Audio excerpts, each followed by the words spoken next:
King of Gods. By Fast Food Restaurant, Kabanata 501. Dinala mo ito sa iyong sarili. Sa ibabaw ng Golden Spear Blood Dragon Sedan, si Timo ay nakatayong mag-isa habang malamig niyang tinitingnan ang apat na True Lord ranks. Si Empress Qin, ang Qin Sword Palace Master, at ang dalawang Elder ay pawang maingat sa Deputy Patriarch ng Iron Blood Religion. Timo, kung sa isa na labanan, siguradong hindi ako ang kapareha mo. Huwag mo kaming sisihin sa pang-aapi sa iyo ng mas maraming tao. Ang mga mata ng silver-haired Qin Sword Palace First Elder ay naging matalim. Siya ang pinakamalakas sa apat na True Lord ranks at halatang siya ang pangunahing paglaban kay Timo. Gayunpaman, ang unang umatake ay ang Qin Sword Palace Master. Qin Sword Twin Desolation. Hinawakan ng Qin Sword Palace Master ang isang Qin gamit ang isang kamay at ginamit ang isa pa upang kontrolin ang lumilipad na espada. Hiyu. Ang kanyang lumilipad na espada ay kumikinang na may tatlong kulay na liwanag habang lumilikha ito ng tuloy-tuloy na pagulan ng mga sinag ng espada. Kasabay nito, ang tunog ng dumadagandong na mga kabayo ay nagmula sa kanyang chin, na naging isang puwersa ng enerhiya ng pag-iisip na umatake kay Timo sa pagtatangkang gambalin siya. Sword Stopping Heaven and Earth. Ang kulay pilak na buhok na Qin Sword Palace First Elder ay lumundag at humampas kay Timo. Sa sandaling iyon, ang espada ng First Elder na may pilak na buhok ay naging isang pilak na guhit, at ito ay napuno ng layunin ng isang hari. Ang mas malalim ay ang kanyang pag-atake ay ganap na naaayon sa Qin Sword Palace Master. Ang kombinasyon ng dalawa ay parang yin at yang, at ang kanilang lakas sa pakikipaglaban ay mas malaki kaysa sa karaniwang True Lord ranks. Isang perpektong kombinasyon. Bulalas ni Empress Qin at ng pamilya Leon na First Elder. Hindi nila akalain na ang Qin Sword Palace Master at ang First Elder ay makakakilos ng ganoon kabilis. Sa pagharap sa gayong pag-atake, nanatiling malamig ang mukha ni Timo. Weng. Ang isang metal na bagay sa kanyang kanang braso ay biglang lumaki upang maging isang itim at pailak na gulong, na umikot at kumikinang ng maliwanag. Break. Mabilis na umikot ang itim at pilak na gulong ni Timo, na lumilikha ng nakakasilaw na mga ilaw habang lumilipad siya patungo sa silver-haired First Elder. Ang First Elder ng Qin Sword Palace ay hindi nagbigay daan, kaya sila ay nag-away. Shoo! Ang umiikot na gulong ay bumagsak sa sword beam at nabasag ang opensa ng silver-haired First Elder. Ding! Shoo! Ang mabilis na umiikot na itim at pailak na gulong ay tumama sa espada ng First Elder ng Qin Sword Palace, na lumikha ng mga spark. Mystic Silver Divine Sword. Ang silver-haired First Elder ay sumigaw habang ang itim at pilak na gulong ay mabilis na naglaslad sa kanyang sandata. Sa loob lamang ng isang hininga, ang espada ng First Elder, na halos nasa high-tier spiritual grade, ay nagkaroon ng maliit na gatla. Ding! Nagtulakan ang dalawa, at lumipad palabas ang nakapilak na buhok at halos maubo ng dugo. Wheel of Light and Darkness. Ang ibang True Lord ranks, Jiang Sanfeng, at Dai Ye ay hindi napigil ang mapasigaw. Ding! Umikot ang Wheel of Light and Darkness, naging isang kalasag na sumalungat sa lumilipad na espada ng Qin Sword Palace Master. Higit pa rito, ang Wheel of Light and Darkness ay umikot ng sapat, kahit na habang nagtatanggol, na napinsala din ito ang lumilipad na espada ng Qin Sword Palace Master. Ang Qin Sword Palace Master ay humagulgol at halos hayaang mahulog sa lupa ang lumilipad na espada. Shua! Matapos makumplito ang lahat ng ito, ang sandata ni Timo na may kulay dugong buhok ay naging mekanikal na braso. Ang palitan sa pagitan ng tatlong True Lord ranks ay tumagal lamang ng ilang paghinga at ang pagkakaiba sa lakas ay nakikita na. Ang Qin Sword Palace First Elder at ang perpektong kombinasyon atake ng Qin Sword Palace Master ay madaling natunaw ni Timo, na bahagyang nasugatan. Ang Timo na ito ay hindi kapani-paniwalang malakas. Siya ay tiyak na karapat-dapat na mamahala sa Iron Blood Religion. Isang madugong sugat ang naiwan sa silver-haired First Elder, at bumilis ang kanyang paghinga. Sa forge sa ilalim ng lupa, kinukumpleto ni na Zhao Feng at Master Taigan ang huling hakbang. Matatapos ito sa loob ng isang oras. Karamihan sa focus ni Zhao Feng ay sa forging, ngunit binibigyang pansin din niya ang labanan sa labas. Ang lakas ng labanan ni Timo at ang Will of Light and Darkness ang nagpakilos kay Zhao Fang. Kailangang malaman ng isa, ang cultivation ng First Elder na may pilak na buhok ay malapit sa pinakamataas na True Lord rank at, kasama ang Qin Sword Palace Master, ang kanilang pag-atake ay sapat na upang banta ang aktwal na pinakamataas na True Lord ranks. Ngunit ang napakalakas na suntok ay madaling napigilan ni Timo, at siya pa rin ang nangibabaw. Sama-samang umatake. Ang Timo ay nireranggo sa nangungunang tatlong pinakamalakas na eksperto sa mahusay na bansa. Marahil si Grand Elder Long mo lang ang makakatalo sa kanya sa isa na labanan. Lumipad sa ere ang perpektong figure ni Empress Qin. Hiu, hiu, hiu. Ang mga laso na may kulay na bahaghari, mahigit 100 yarda ang haba, ay lumipad sa paligid niya habang tinatangka nilang balutin si Timo. Kasabay nito, sinalakay ng First Elder ng pamilya Liu, Qin Sword Palace Master, at Qin Sword Palace First Elder si Timo mula sa magkasalungat na direksyon. Boom! Bam bam! Nakaramdam ng matinding panginginig sina Zhao Fang at Master Taigan, ngunit sa tulong ni Timo at ng Golden Spear Blood Dragon Sedan, mahigit 70% ng pag-atake ang nablock, kung hindi, ang protective array ay nasira na ngayon. Si Zhao Fang, ang Deputy Patriarch ay malamang na hindi makatagal laban sa 4 na True Lord rank na iyon. Bahagyang nag-alala si Master Taigan. Siya ang katulong sa pagkakataong ito, kaya mas nagkaroon siya ng oras at lakas para panoorin ang labanan sa itaas. Nagsisimula ng magdepensa si Timo, paunti-unti nang umaatake. Ginamit ni Zhao Fang ang kanyang God Spiritual ay para suriin ang mga bagay-bagay bago ngumiti ng mahina. Hindi na kailangang mag-alala. Bagamat ang Deputy Patriarch sa tuktok ng Golden Spear Blood Dragon Sedan ay nasa depensa ba, nalaman ni Zhao Fang na walang mga palatandaan ng gulat o takot sa kanyang ekspresyon. Naiintindihan ko, pinoprotektahan ng Deputy Patriarch ang forge sa ilalim ng lupa, kaya kailangan niyang maging defensive. Napagtanto ni Jiang Sanfeng. Hindi ba ito nangangahulugan na ang Deputy Patriarch ay hindi natatakot sa 4 na True Lord rank na iyon na magkasama? Nagulat si Daiye. Sinabi ng mga alingaw-ngaw na ang kasalukuyang Patriarch ay may sakit at ang lahat ay pinamamahalaan ng Deputy Patriarch. Paano masusukat ng sentido komon ang mga pamamaraan ni Timo?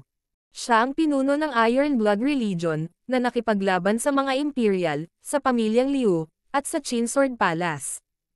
Ang pagkakasala mula sa 4 na True Lord ranks ay naging mas galit. Mukhang minaliit ko ang battle power ng Deputy Patriarch. Kung hindi ginagamit ang aking eye bloodline at ilang nakatagong card, magiging mahirap para sa akin na talunin siya ng direkta. Kahit na 1 beses o 2 beses lang tumangala si Zhao Fang, mas alam niya ang sitwasyon kaysa sa iba. Kung hindi dahil sa katotohanang pinoprotektahan ni Timo ang forge, malamang na matatalo niya ang lahat ng 4 na True Lord ranks ng magkasama. Mukhang napakaliit ng pagkakataong mapatay si Zhao Fang ngayon. Hindi napigilan ni Empress Qin na makaramdam ng pait. Ang kanyang tuloy-tuloy na pag-atake ay madaling na-block ni Timo. Ang mga ekspresyon ng iba pang 3 True Lord ranks ay solemn. Ang lakas ng Deputy Patriarch ay napakalaki, at ang kanyang Will of Light and Darkness ay napakagulo, na madaling nasira ang kanilang mga sandata. Bagaman hindi natin kayang patayin si Zhao Fang, maabala natin ang kanyang pamemeki. Sa hitsura nito, gumagawa siya ng pangalawang Will of Light and Darkness. Hindi natin siya hahayaang magtagumpay.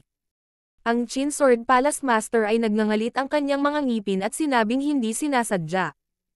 Inilabas ng ibang True Lord ranks ang kanilang espiritual na pakiramdam at nakita ang sitwasyon sa forge. Ang hugis ng ginagawa ni Zhao Fang ay tila pangalawang Will of Light and Darkness. Hindi natin siya hahayaang magtagumpay. Hindi katakataka kung bakit binabantayan ng Deputy Patriarch ng Iron Blood Religion ang lugar na ito. Ang silver-haired First Elder ay malamig na sumimangot habang sinimulan niyang sinadya ang kanyang mga pag-atake patungo sa underground forge. Kasuklam-suklam. Malaking pagbabago ang ekspresyon ni Timo habang minamanipulan niya ang kanyang Will of Light and Darkness para harangan ang pag-atake ng First Elder na may pilak na buhok. Gayunpaman, ang iba pang 3 True Lord ranks ay naglalayon din sa forge. Boom! Ang underground forge ay yumanig ng husto at malapit ng mahulog. Ang mga True Lords rank na ito ay masyadong walang kahihiyan. Malakas na nagmura si Master Taigan. Gayunpaman, sa magkabilang panig, halatang ayaw nilang makakita ng pangalawang Wheel of Light and Darkness. Zhao Feng, kung hindi ka mag-iisip ng isang bagay, lahat ng ginawa natin ay mauubos. Bumantong hininga si Master Taigan. Ang Underground Forge ay hindi makakatagal ng higit sa ilang paghinga. Si Timo, na nasa Golden Spear Blood Dragon Sedan, ay wala ring magawa.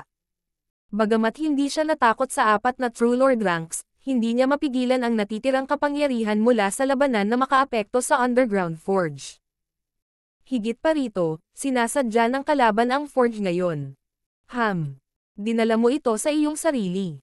Huwag mong sisihin na hindi ako naging madali sa iyo. Isang malamig na boses, na puno ng layunin ng pagpatay, ang tumunog sa hangin, at ang mga puso ng 4 na True Lord ranks ay biglang nanlamig.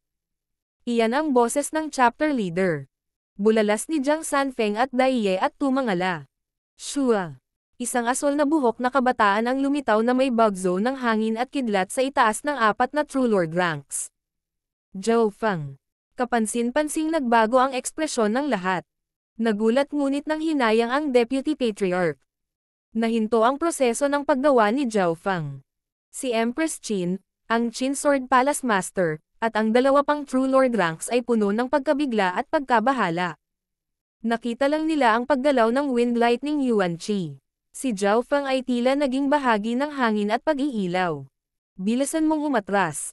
Wala tayong pagkakataong manalo laban sa pinagsamang Zhao Feng at Timo. Ang apurahang boses ng Qin Sword Palace Master ay tumunog. Retreat. Hindi na nagdalawang isip ang 4. Ni hindi nila kayang talunin si Timo mag-isa, at ngayon ay may dagdag na Zhao Feng. Makatakas lang sila. Hihihi, bagamat hindi natin kayang patayin si Zhao Feng, at least pinigilan natin siya sa paggawa ng Wheel of Light and Darkness. Ang First Elder ng pamilya Liu ay malamig na ngumisi. Inilabas ng 4 na True Lord ranks ang kanilang espiritual na pakiramdam patungo sa Underground Forge. Gayunpaman, sa ikalawang paglapit ng kanilang espiritual na pakiramdam, nasunog ito ng malamig at madilim na aura. Ang buong Underground Forge ay napuno ng madilim, mabangis na apoy.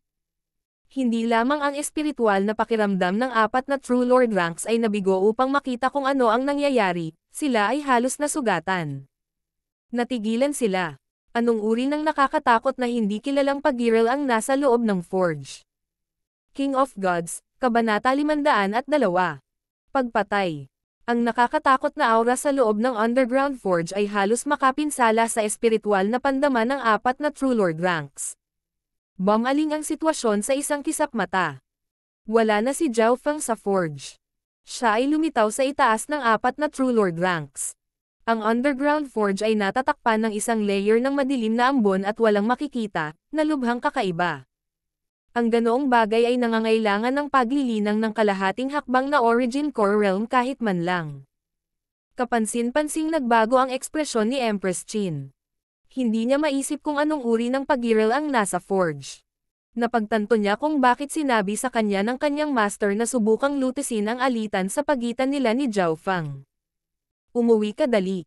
Ang Zhao Feng na ito ay hindi katulad niya. Sino ang nakakaalam kung anong uri ng eksperto ang nasa likod niya? Ang iba pang 3 True Lord ranks ay nagsimulang tumakas mula sa Taigan Palace. Gusto mong tumakbo? Hihihi. Huli na. Isang malakas na alon ng hangin at kidlat ang bumaba. Ang 4 na True Lord ranks ay nakaramdam ng manhid, at ang bilis ng kanilang paglipad ay bumagal ng 20-30%. Ang First Elder sa Qin Sword Palace ang hindi gaanong naapektuhan dahil ang kanyang cultivation ang pinakamataas. Sa sandaling iyon, ang Wind Lightning Yuan Qi sa malapit ay parang rumaragas ang buhawi na bomb alot sa 4 na True Lord ranks. Napakalakas ng mental energy. Nagliwanag ang mga mata ng Iron Blood Religion Deputy Patriarch. Lumitaw sa kanyang mukha ang kasiyahan, ngunit hindi siya nagpabagal habang patuloy ang kanyang paghabol. Nang lumitaw si Zhao Feng, sa wakas ay pinakawalan ang nagngangalit na apoy sa puso ni Timo. Hindi siya natakot sa 4 na True Lord ranks na binigay ng kanyang lakas, ngunit napilitan siyang ipagtanggol, na naging dahilan upang hindi siya nasisiyahan. Light and Darkness Flying Rotational Slash.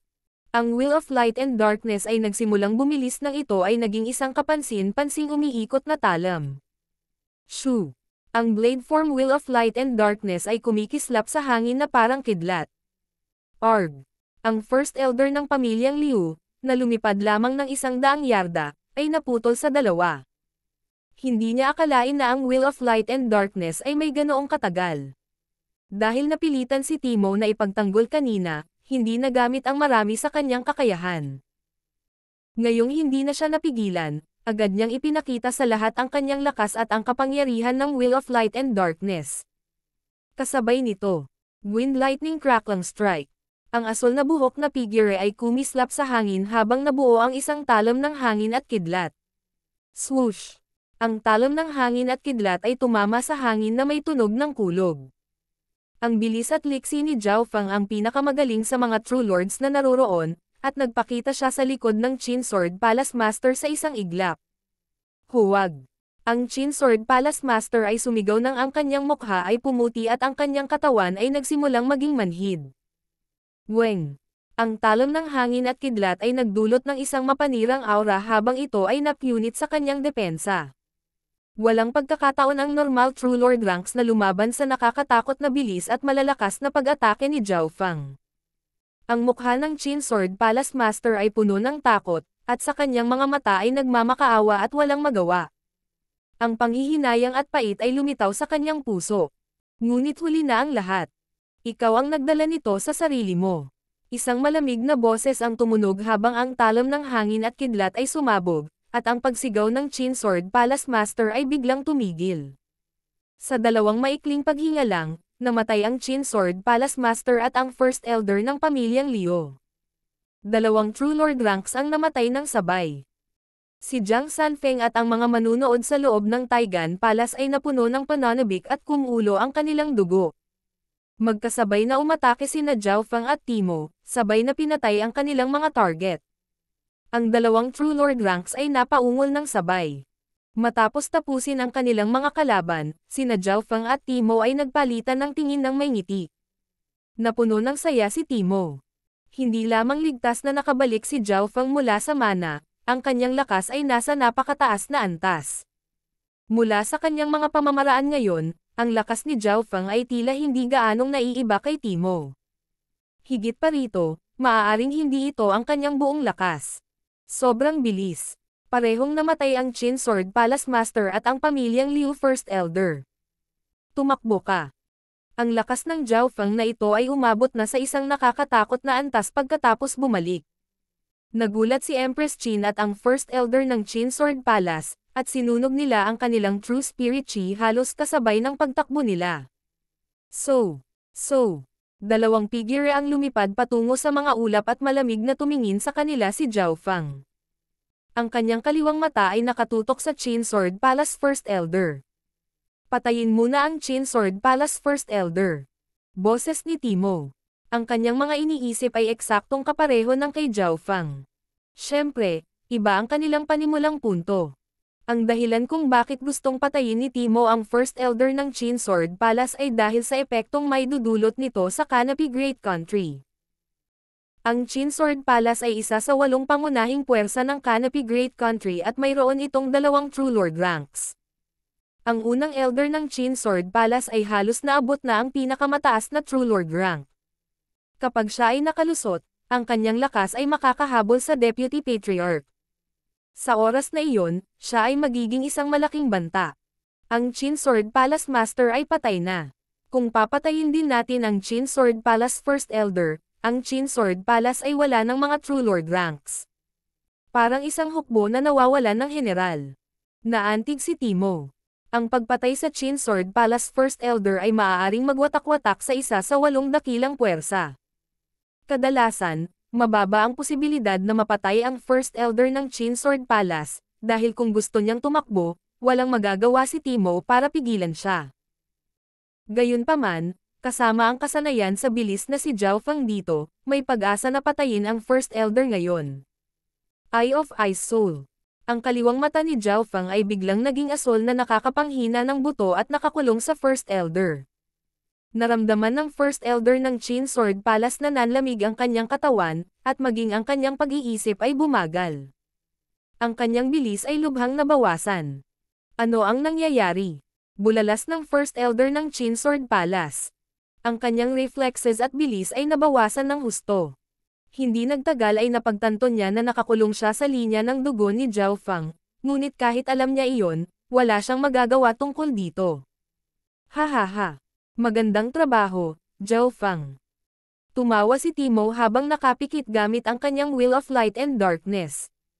Nakalock si Zhao Fang sa Qin Sword Palace First Elder at lumipad. Light and Darkness Flying Rotational Slash. Ang Will of Light and Darkness ni Timo ay lumipad at halos agad itong dumaong sa Qin Sword Palace First Elder.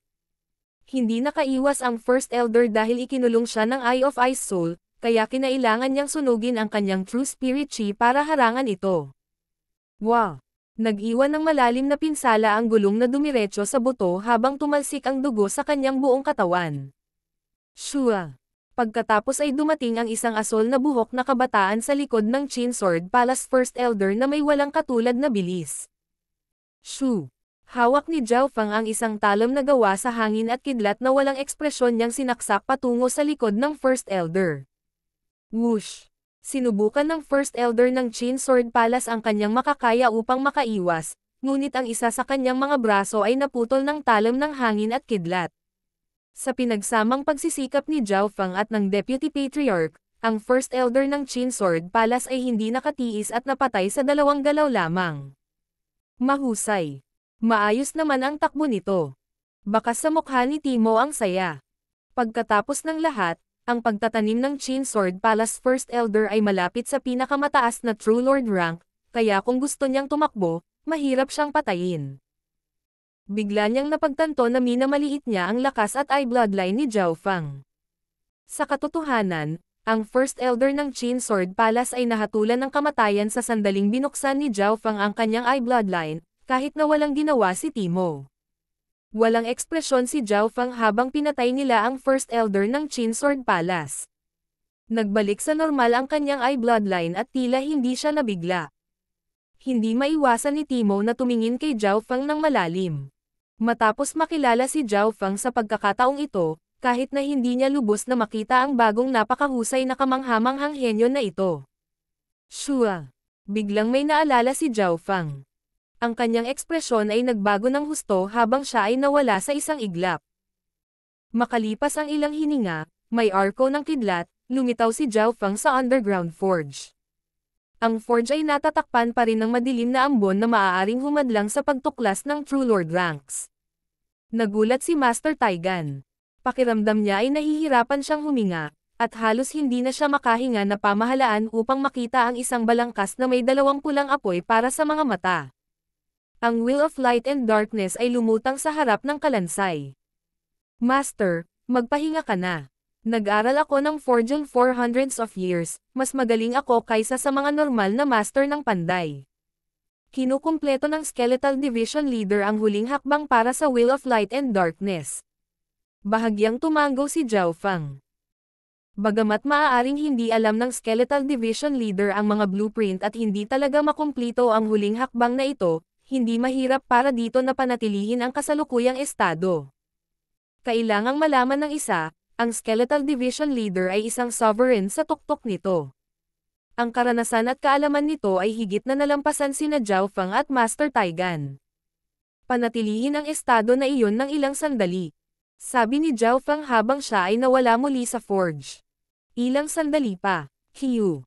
Isang bugzo ng hangin at kidlat ang umabot sa Deputy Patriarch ng Iron Blood Religion at Empress Qin. Hahaha Empress Qin. Ilang taon na kitang kaaway, pero hindi mo siguro naisip na ganito ang kalalabasan ngayon, di ba? Tumawa ang Iron Blood Religion Deputy Patriarch habang pinipilit niyang mawalan ng pag-asa si Empress Qin. Tumalsik ang dugo sa gown ni Empress Qin, na napunit at nagpakita ng nakakaakit na puting balat. Lord Timo, hayaan mo akong mabuhay. Si Empress Qin ay mukhang sobrang nakikiramay habang nagmamakaawa. Maging ang Deputy Patriarch ng Iron Blood Religion ay kinailangang pakalmayan ang kanyang puso kung sakaling maapektuhan siya ng Daw of Charm ni Empress Qin. Mamatay. Ang Deputy Patriarch ay nag-aalala na may hindi inaasahang mangyayari, kaya hiniwa niya ang kanyang Will of Light and Darkness kay Empress Qin. Sa puntong ito, si Empress Qin ay malubhang nasugatan at hindi napigilan ang welga na ito. Maghintay. Isang mahinahon na boses ang umalangaw sa hangin at isang bagzo ng hangin at kidlat ang damapo sa pagitan nilang dalawa. Weng. Ang Will of Light and Darkness ay hinaranggan ng isang alon ng asol at hindi na makatuloy pa, na parang nakaharap ito sa karagatan. Zhao Feng, ikaw. King of Gods, Kabanata 503. Patriarch ng Iron Blood Religion. Zhao Feng, ikaw. Hindi makapaniwalang tiningnan ni Timo ang asol na buhok. Naghiyawan lahat ng mga nanonood. Sa huling sandali, nang hatiin na ng Iron Blood Religion Deputy Patriarch si Empress Qin sa dalawa, biglang nakialam si Zhao Feng at hinaranggan ang suntok, isang layer ng asol ang nakapalibot sa katawan ni Zhao Feng. Ang kapangyarihan ng Will of Light and Darkness ay hinarang at hinigop ng asol na patong na parang batong lumulubog sa karagatan. Bakit ako hinarang ni Zhao Feng? Kahit na curiosity mo, mas nagulat siya sa lakas ni Zhao Feng. Ang Deputy Patriarch's Will of Light and Darkness ay hindi man lang makalusot sa bloodline defense ni Zhao Feng. Sigurado si Timo na kahit ang pinakamataas na True Lord rank ay hindi kayang harangin ang kanyang Will of Light and Darkness ng ganoon kadali. Gayunpaman, ang kabataang ito sa kanyang harapan ay ginawa iyon ng madali. Deputy Patriarch, may utang akong pabor sa Sage. Mangyaring hayaan mo na siya sa pagkakataong ito. Paliwanag ni Zhao Feng. Sina Zhao Feng at Empress Qin ay nasa magkaibang panig at sila ay may pakana laban sa isa't isa noong nakaraan. Inagaw pa ng una ang huli. Gayunpaman, nagpasya si Zhao Feng na huwag patayin si Empress Qin dahil sa ilang kadahilanan, tulad ng Sage at ang First Elder ng Broken Moon Clan. O sige, hahayaan ko na naman siya. Napabuntong hininga ang Deputy Patriarch. Umiling siya habang inilalayo ang Will of Light and Darkness. Hayaan mo na naman siya. Muli, naguguluhan si Zhao Feng. Nagkaroon ba ng pagkakataon ang Deputy Patriarch na patayin si Empress Qin sa nakaraan at hindi ito kunin sa kung anong dahilan? Nagpakawala ng mahabang hininga si Empress Qin. Ang kanyang damit ay basang-basa sa malamig na pawis. Zhao Feng, hindi ko akalain na ikaw ang magliligtas sa akin. Ang kanyang ekspresyon ay komplikado. Gusto niyang patayin si Zhao Feng kasama ng tatlo pang iyon, ngunit sa halip ay naligtas siya ni Zhao Feng. Asar ka, ito na ang huling pagkakataon. Naiinis na tumingin si Zhao Feng kay Empress Qin. Wala siyang magandang nararamdaman kay Empress Qin. May konting layuning pumatay pa nga siya. Hindi naglakas loob si Empress Qin na magtagal, umalis ka agad. Gumawa si Empress Qin ng mga alon at nagdulot ng kaguluhan simula noong sumali siya sa Imperial at marami akong pagkakataon na patayin siya bago siya ganap na mag-mature. Gayunpaman, dahil sa Sage, hindi ko siya pinatay. Pinanood ni Timo si Empress Qin na umalis. Naalala ni Zhao Feng kung paano sinabi sa kanya ni Jiang Sanfeng na bumisita si Timo sa Sage upang kumpirmahin kung si Zhao Feng ay buhay o patay na. Ito ay higit sa lahat dahil ang Patriarch, Brother Hong, ay may magandang relasyon sa Sage. Napabuntong hininga si Timo. Patriarch. Ang tunay na Patriarch. Gumalaw ang puso ni Zhao Feng. Hindi niya akalain na magiging ganito kakomplikado ang koneksyon. Hindi nagtagal ay naalala niya ang misteryosong elder na nagbigay sa kanya ng bola ng Ice Soul and the Dark Eye Incomplete Page. Matapos palayain si Empress Qin, mabilis na bumalik si Zhao Feng sa forge at nagpatuloy sa gawain. Sa panahong ito, tinakpan ng itim na ambon ang forge, at walang nakakakita sa loob. Kahit na ang isang kasing lakas ni Timo ay halos hindi na makalusot, at kahit noon pa man, halos masugatan siya. Mukhang may eksperto sa likod ni Zhao Feng na dalubhasa sa daw ng ghost corpses. Nagulat si Timo. Sa usapin ng cultivation, hindi siya malayo sa half-step origin core realm, ngunit kahit na hindi niya mahulaan kung anong uri ng pag-iral ang nasa underground forge. Napagtanto niyang hindi na niya nakikita si Zhao Feng. Shua. Ang ambon sa forge ay nagsimulang kumupas, tanging sina Zhao Feng at Master Taigan ang nagsiwalat. Ipinagpatuloy ni Zhao Feng ang panday, at bagamat si Master Taigan ay nakikiusyoso, hindi siya nagsalita habang tumulong siya sa gilid. Ang huling hakbang ng forging ay sa wakas ay nakumpleto. Weng!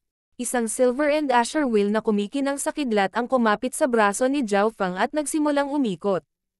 Ang puwersa nito ay lumikha ng hindi nakikitang buhawi. Pagkatapos ay ginamit ni Zhao Feng ang kanyang true force para palawakin ang pinasimpleng Wheel of Light and Darkness sa isang mekanikal na braso na bahagyang mas malaki kaysa sa normal na nasa hustong gulang. Itong pinasimpleng Wheel of Light and Darkness ay sumanib sa lakas ng hangin at kidlat, at ang lakas nito ay tumaas ng husto. Bagamat ang grado nito ay hindi kasing taas ng tunay na bersyon, ang item na ito ay mas perpekto sa mga grado nito. Puri ni Master Taigan.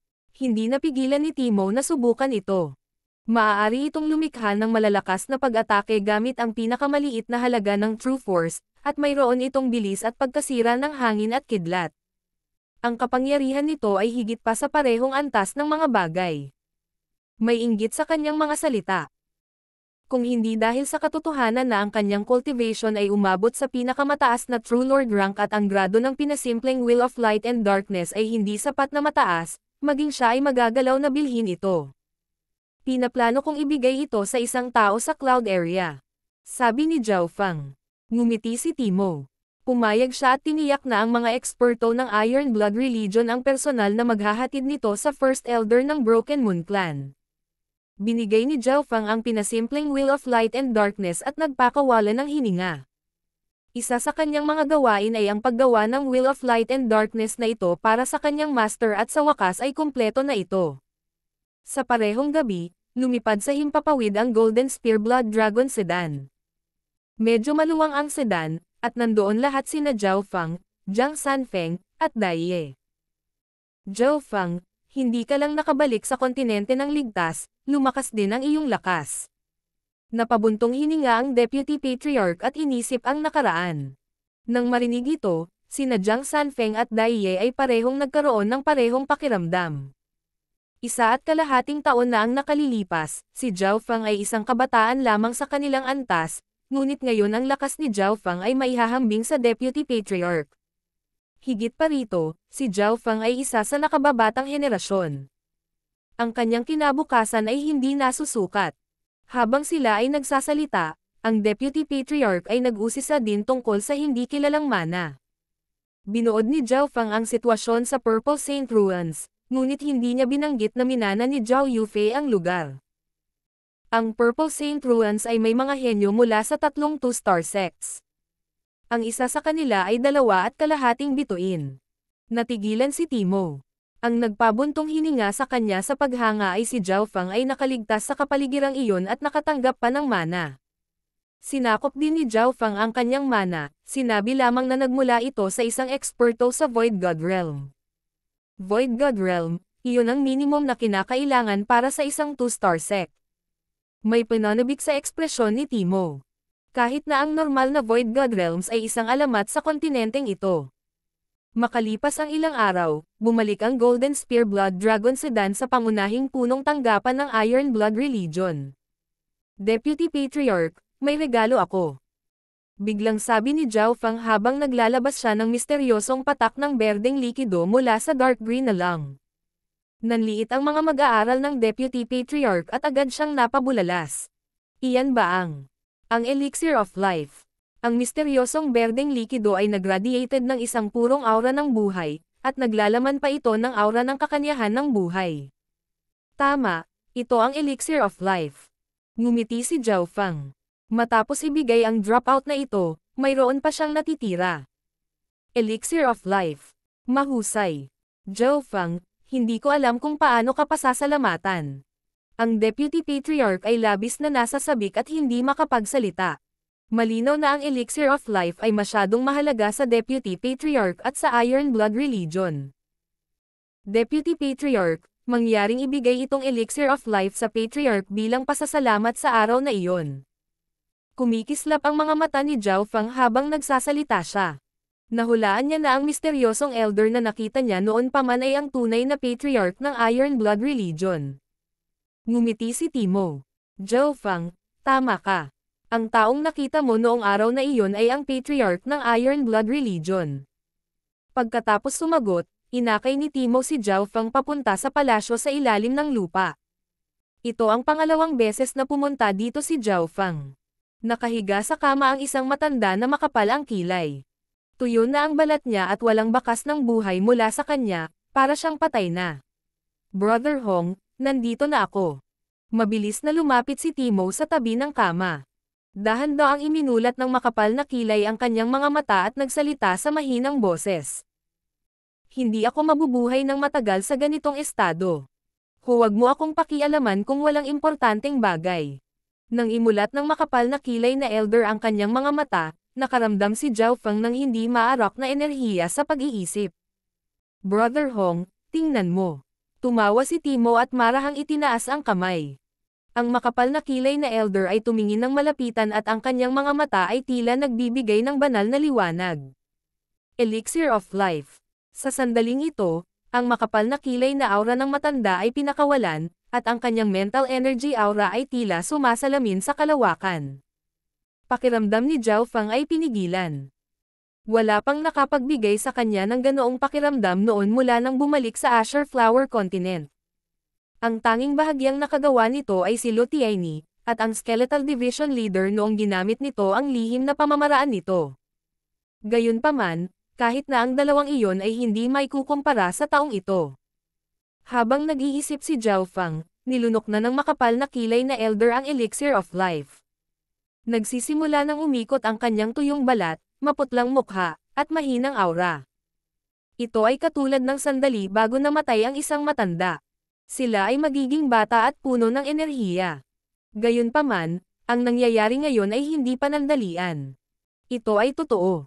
Talagang karapat-dapat itong maging isang maalamat na elixir. Ang pinsala sa aking pundasyon ay gumaling na ng 30 hanggang 40%. Isang bahagyang pula ang lumitaw sa mukha ng matanda habang siya ay tuwang-tuwa. Ang kanyang mental energy aura ay naging mas nakakatakot. Ang normal True Lord ranks ay maaari lamang tumingin dito. Ho! Dumagundong ang Heaven Earth Yuan Chi sa itaas ng pangunahing punong tanggapan ng Iron Blood Religion. Parang karagatan ang makapal na kilay na iskarlata ang buhok. Siya ay gumuhit kay Yuan Chi sa bawat paghinga. Ang kanyang malakas na aura ay tila pinangunahan ang Yuan Chi mula sa bawat direksyon upang pamunuan ang langit at lupa. Ang paglilinang na ito, maaari bang? Pakiramdam ni Zhao Feng ay napakaliit sa harap ng aura na ito. Ang mga eksperto sa True Lord rank ay maaaring makatugon at matawagan ang Heaven Earth Yuan Chi sa maliit na sukat, at sila ay nakatayo sa tuktok ng Golden Pyramid dahil dito. Gayunpaman, ang paglilinang ng elder na ito na may iskarlata na buhok ay umabot sa mas mataas na antas, at tila naging sentro siya ng whirlpool ng Heaven Earth Yuan Chi. Ang Yuan Chi sa hangin ay bubuhos sa kanya kahit na hindi siya partikular na nakarating, at pinupuno siya nito ng walang limitasyong enerhiya. Ang ganoong antas ay lumampas sa 3 langit ng True Spirit Realm. King of Gods, Kabanata 504. Lihim ng mga soberano.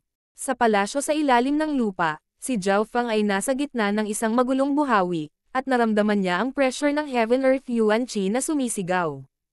Anumang True Lord rank sa sitwasyong ito ay parang isang bangka sa bumabagyong karagatan. Ang mga may mas mataas na pangunawa ay nakadama ng higit na presyon. Sa kabaligtaran, ang isang normal na tao ay hindi makaramdam ng pressure. Itong lalaking ito. Isang bahagyang nagulat na boses mula sa 10,000 Ghost Pearl ang tumunog sa isip ni Zhao Feng sa pamamagitan ng Dark Heart Seed. Tumigil si Zhao Feng. Hindi niya akalain na makikilala ng Skeletal Division Leader ang Patriarch ng Iron Blood Religion, ngunit kung iisipin, ang Skeletal Division Leader ay isang eksperto ng Scarlet Moon Demonic Religion na nabuhay ng ilang daang taon. Hindi kakaiba para sa kanya na makilala ang Iron Blood Religion Patriarch. Walang alinlangan, ang makapal na kilay na matanda ay isang soberano noong siya ay nasa kanyang tuktok. Hindi ito ang unang pagkakataon na nakilala ni Zhao Feng ang isang taong may layunin sa antas ng Origin Core Realm. Ang una ay ang Grand Elder ng Imperial. Gayunpaman, ang Grand Elder na ito ay nasa half-step Origin Core Realm lamang, kung hindi na niya kailangang mag-ingat sa Deputy Patriarch. Ang pangalawa ay si Lu Tianyi sa Purple Saint Ruins. Si Lu Tianyi ay hindi malayo sa Origin Core Realm. Hulaan ni Zhao Feng na, hanggat hindi namatay si Lu Tianyi mula sa maliit na makamandag na alakdan, malamang na makakalusot siya sa Origin Core Realm sa loob ng 1 o 2 taon. Ang Skeletal Division Leader ay mayroon ding mataas na layunin, ngunit ang hangarin ng Patriarch ay napakaganda at nasa harap niya mismo. Ang ganitong uri ng layunin ay ginagawang sentro ng mundo ang sarili at magiging sanhi ng Yuan Qi ng langit sa lupa na yumoko ng walang ginagawa. Ang paggawa ng buhay ng isang tao sa isang mas mataas na antas. Ipinikit ni Zhao Feng ang kanyang mga mata at siniyasat ang layunin ng Sovereign. Kahit na malayo pa ang mundong ito para kay Zhao Feng, hindi ito naging hadlang sa pag-aaral niya. Ikinumpara pa ni Zhao Feng ang Patriarch kay Lu Tianyi at ang Skeletal Division Leader, sinusubukang humanap ng karaniwang mga punto sa pagitan nila. Ang karaniwang punto ay magiging core ng Origin Core Realm. Habang inihahambing ang bawat isa sa kanila, nagsimulang maunawaan ni Zhao Feng, at marami sa kanyang mga tanong ang nasagot. Ang Escarlata na buhok na Patriarch, ang Skeletal Division Leader, at si Lu Tianyi. Ang layunin ng Patriarch ang pinakamalakas, ang layunin ng Skeletal Division Leader ang pinakakakaiba, at ang hangarin ni Lu Tianyi ang pinakamalalim at tila malapit sa pinagmulan ng langit at lupa. Pagtatapos ni Zhao Feng. Sa mga tuntunin ng layunin, ang kay Lu Tianyi ang pinakamalalim, kahit na hindi ito ang pinakamalakas. May isip lamang ni Zhao Feng na ito ay dahil si Lu Tianyi ay nagmula sa isang 2.5 star super sect, ang Pure Moon Spiritual Sect. Ang mga mas mataas na rate na puwersa ay may mas mahusay na mga kasanayan. Higit pa rito, kahit na si Lu Tianyi ay hindi ang head disciple, siya ay kahit isang elite sa gitna ng core disciples. Ito ay dahil ang Purple Saint Ruans ay may mga paghihigpit sa edad. Halimbawa, ang Three-Eyed Saint na nagdaraos ng Tea Party sa pagkakataong ito ay hindi makakasali sa pinakahuling Sacred True Dragon Gathering dahil sa limitasyon ng edad. Unti-unting lumipas ang oras. Tumayo si Zhao Feng nang maramdaman niya ang layunin ng Origin Core Realm. Bagamat hindi nito pinayagan si Zhao Feng na mabilis na maabot ang Origin Core Realm, pinahintulutan nitong umunlad ang kanyang mental energy. Nagpatuloy ito hanggang sa isang tiyak na sandali, nang magsimulang maglaho ang Surge of Intent at ang Heaven-Earth Yuan Qi ay naging kalmado muli. Zhao Feng. Isang matandang boses na puno ng kapangyarihan ang umalangaw-ngaw sa kanyang tainga. Nakaupo na ngayon sa kanyang kama ang Escarlata ang buhok at bumalik ang dugo sa kanyang mukha. Patriarch Hong. Agad na yumoko si Zhao Feng. Zhao Feng, hindi ko akalain na maibabalik mo talaga ang Elixir of Life mula sa isang mana. Napuno ng pananabik at kaligayahan ang matanda na may Escarlata ang buhok. Ginawa niya ang kahilingang iyon sa isang kapritsyo at wala talagang pag-asa. Ito ay dahil ang mga kayamanan tulad ng Elixir of Life ay napakabihirang maging sa mga mana at ang kompetisyon ay magiging napakahigpit. Noon, ang lakas ni Zhao Feng ay karapat-dapat lamang na maging nangungunang 150. Kung hindi dahil sa bola ng Ice Soul at ng Dark Eye Incomplete Page, ang junior na ito ay hindi makakagawa ng ganito kalaki ng pagpapabuti at makakalaban niya ang mga kahanga-hanga sa Sacred True Dragon Gathering o ang mga henyo sa mana. Totoong sinabi ni Zhao Feng. Nagpapasalamat siya sa elder na ito na Escarlata ang buhok. Ang bola ng Ice Soul ay nagpapahintulot sa kanya na sumakay sa Dao of the Soul, na siyang pinakaangkop na daw para sa kanyang God's Spiritual Eye. Ang Dark Eye Incomplete Page ay nagbigay daan kay Zhao Feng na maunawaan ang mga pangunahing kaalaman ng Eye Bloodlines, na nagpapahintulot sa kanyang landas na lumawak. Masasabing ang dalawang bagay na ito na ibinigay sa kanya ng Patriarch ay nagpabago sa kapalaran ni Zhao Feng. Sandaling nag-isip ang elder na may Escarlata na buhok bago ngumiti. Isang halik, isang inumin. Siguro ito na ang tadhana. Nakaramdam si Zhao Feng ng hindi maipaliwanag na pag-unawa mula rito, ngunit isang bagay ang tiyak. Ginawa ng Patriarch si Zhao Feng, at bilang kapalit, ginawa ni Zhao Feng ang Patriarch. Gayunpaman, ang pagdadala ng Elixir of Life ay nagligtas sa akin. Zhao Feng, kung mayroon kang anumang gusto mo, maaari kang magtanong at gagawin ko ang aking makakaya upang masiyahan ito. Ngumiti ang matanda at patuloy na ini-inspection si Zhao Feng ng may paghanga. Si Zhao Feng ay may katangian, at iyon ay ang pagganti ng kabaitan ng may kabaitan. Aling puwersa ang hindi gustong magpalaki ng isang kamangha-manghang henyong tulad nito? Patriarch, ang elixir of life ay ang kabayaran sa iyo. Wala akong ibang gusto. Mapagpakumbaba na sagot ni Zhao Fang. Mula sa kanyang pananaw, iniligtas siya ng matanda na may iskarlata ang buhok, at ngayon ay pantay na sila. Ha ha ha. Mabuti. Saglit na tumawa ang matanda bago muling siniyasat si Zhao Fang. Lalo niya itong hinangaan. Kahit sinong henyo ay matutuwa sa ganoong alok mula sa isang sovereign, ngunit si Zhao Fang ay hindi. Siyempre, ang nagpakilos sa puso ng elder na may scarlet na buhok ay ang potensyal ni Zhao Fang, pati na rin ang eye bloodline ni Zhao Fang na kahit siya ay hindi makita. Brother Hong, si Zhao Fang ay naging isang napakahusay na kamangha-manghang henyo sa pagkakataong ito, at siya ay kinoronahang Panginoon ng napakahusay na kamangha-manghang henyo kasama si Yu Tianhao. Ginamit ni Timo ang pagkakataong ito para ibuod ang mga nagawa ni Zhao Fang sa Sacred True Dragon Gathering. Pagkatapos ay sinabi niya sa Patriarch kung paano nila pinatay ang True Lord ranks hindi pa nagtagal. Sa prosesong ito, maging ang Patriarch Hong ay nataranta dahil sa hindi paniniwala. Sa wakas, huminga ng malalim si Brother Hong. Napagtanto niya na minamaliit niya si Zhao Fang. Timo, ang ganda ng mata mo. Hindi ko akalain na makakalaban ni Zhao Fang ang batang iyon na si Yu Tianhao sa isang draw. Kahit na ang ama ni Yu Tianhao na si Yu Xingchen ay miyembro din ng Sacred Alliance, ang kanyang lakas ay napakapangit. Kaya niyang talunin ako kapag nasa tuktok na ako. Napabuntong hininga si Patriarch Hong. Alam na alam niya kung gaano kalakas si Yu Tianhao. Si Sovereign Yu Xingchen ay miyembro ng Sacred Alliance tulad ng kanyang sarili. Nang marinig ito ni Zhao Fang, naunawaan niya kung bakit tila kilala ng ilan sa mga sovereigns ng Sacred Alliance ang Deputy Patriarch. Matapos makilala ang isang soberano, nagsimulang malaman ni Zhao Fang ang tungkol sa bilog.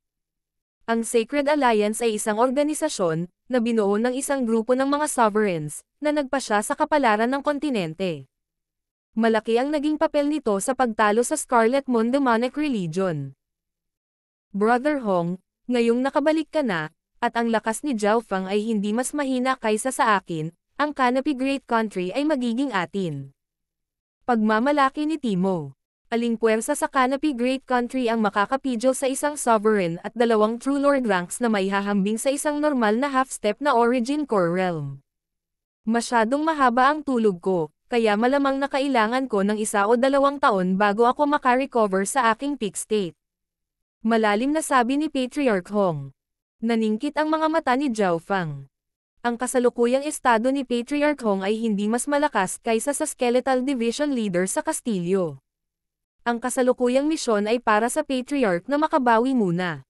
Sa sandaling mabawi ang kanyang lakas, ang relihiyong dugo ng bakal ay maaaring pamunuan ang dakilang bansa nang hindi gumagasta ng sinumang sundalo. Nakalimutan ko na yon. Higit pa rito, nagsimulang kumilos muli ang spawn ng Scarlet Moon Demonic Religion. Kahit sa loob ng Canopy Great Country, ang kanilang puwersa ay nagdulot ng kaguluhan. Biglang nagbago ang sinabi ng Deputy Patriarch. Scarlet Moon Demonic Religion. Malamig na kumislap ang mga mata ni Patriarch Hong at nagpakawala siya ng mental energy force na tila nag-freeze sa buong palasyo sa ilalim ng lupa. Ang balitang ito ay hindi nagulat kay Zhao Fang. Ang sitwasyon sa Cloud Area ay sumasalamin sa sitwasyon sa buong kontinente. Noon, habang naglalakbay siya patungo sa Canopy Great Country, nalaman niyang kontrolado ng Scarlet Moon Demonic Religion ang ilang malalakas na bansa. Kung tama ang hula ni Zhao Fang, ang diskarte ng Scarlet Moon Demonic Religion ay magsimula sa kanayunan, dahan daw ang lumawak, at sa wakas ay palibutan ang malalakas na angkan at dakilang bansa. Sa nakalipas na taon, ang Scarlet Moon Demonic Religion ay lumikha ng mga muog sa malalayong teritoryo ng Canopy Great Country. Kahit na ang 8 pangunahing puwersa ay medyo nakapasok na. Binuod ni Timo ang sitwasyon. Nang marinig ito, naging malungkot ang ekspresyon ni Patriarch Hong at Zhao Fang. Ito ay lalo na para kay Patriarch Hong, na nabuhay sa panahon ng Scarlet Moon Demonic Religion na panahon. Alam niya kung gaano ito nakakatakot. Ilang daang taon na ang nakalilipas, ang Demonic Religion ay isang hakbang na lang mula sa pagkontrol sa kontinente. Nanlamig ang puso ni Zhao Fang. Marami na siyang napatay na eksperto ng demonic religion at ikinulong pa ang isang division leader sa kanyang 10,000 Ghost Pearl. Hihihi. Zhao Fang, may pag-asa pa kung babalik ka sa Scarlet Moon Demonic Religion ngayon. Masasabi ko sa iyo na ang Patriarch ng Scarlet Moon Demonic Religion ay nagising na, at mas maaga kaysa sa soberanong nasa harap mo. Ang madilim na boses ng Skeletal Division Leader ay tumunog sa koneksyon ng Dark Heart Seed.